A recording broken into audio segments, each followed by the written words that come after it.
Bon, du coup, ici on a fait les deux triangles de pignon. Donc on s'est basé sur les plans. Ici. Donc j'avais fait tous mes calculs. Avec ma feuille ici. Avec les longueurs et les angles. Donc 52 degrés d'un côté et 5 degrés rentrant de l'autre. Pour 193 de long. 32 degrés moins 5 degrés. Et après 103 à 38 degrés et une d'équerre.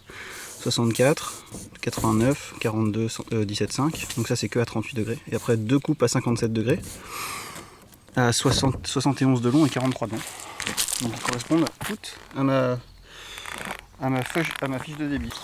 Tant qu'on est sur le dessin là, autant de parler un peu de la conception parce que tu vois bien que le toit il est pas symétrique. Donc en fait ça fait un peu charpente asymétrique dans le but où ici on va être au sud. Et au sud il y a l'idée de mettre des panneaux solaires.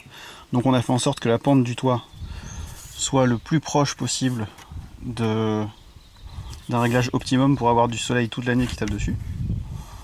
Donc pour ça, on se base sur le point géographique de la construction de la maison. Et puis on regarde l'inclinaison du soleil par rapport à l'horizon. Donc l'angle d'incidence des rayons du soleil par rapport à la surface du sol, on va dire. Et le but c'est d'avoir ce pan de toiture là qui est à 90 degrés pour la majorité de l'année.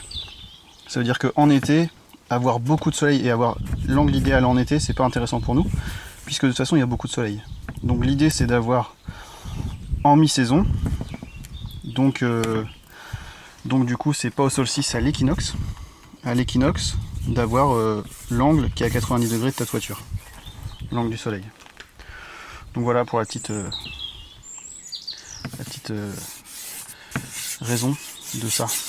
Et donc ensuite par-dessus ça c'est juste une ossature de remplissage on va dire. Mais après au-dessus de ça tu vois, il y a les arbalétriers qui passent et qui vont eux porter les pannes. Et ces pannes là vont porter latte contre latte et bac acier.